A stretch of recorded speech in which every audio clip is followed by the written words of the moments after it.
Hello everyone, we are going to be talking today about adding additional signers to our contracts. So we get asked this a lot, how do I add a third or maybe even a fourth signer to the contract? Because inside a command, when we create an opportunity, it asks us, who's buyer 1, who's buyer 2, but I've got 3 buyers. So inside a command, you're going to tell it buyer 1 and 2.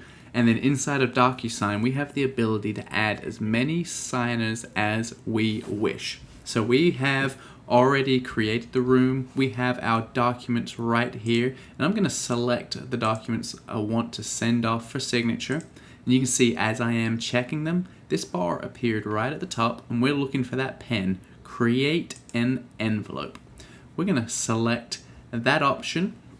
And we are basically going to tell it who we need to send it to. So there's another video on pre-tagged roles, but I'm going to show it to you again because this is the most important step of DocuSign, because pre-tagged roles, we are telling it who buyer 1 is, we are telling it who buyer 2 is, and we're telling it who the agent is. And then on our contracts that we've pulled in, anytime that there'll be a buyer signature or a seller signature required, it would automatically assign those fields for us.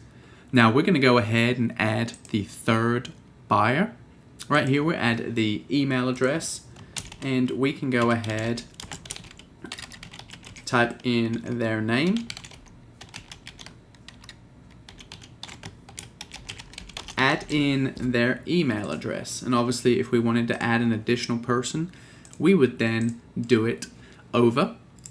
When I go into next, we're going to load into the contract here, and you're going to see that on the first page, and I didn't rearrange the documents, that is a different video. On the first page, you can see here are the initial fields, and it's all color coded for buyer 1 and buyer 2.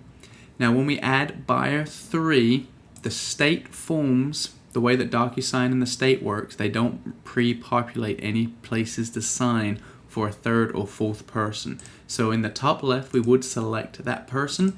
We'd just then grab an initial and we'll put it right there.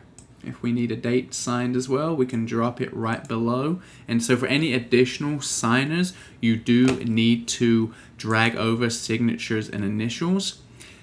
However, for buyer 1 and 2, you're using pre-tagged roles. If you forget to use the pre-tagged roles, you're going to be dragging over the signatures for buyer 1 and buyer 2, just like we did for buyer 3. So make sure you're using pre-tagged roles, and remember, you add that third and fourth signer inside of DocuSign, not inside of Command or your opportunity.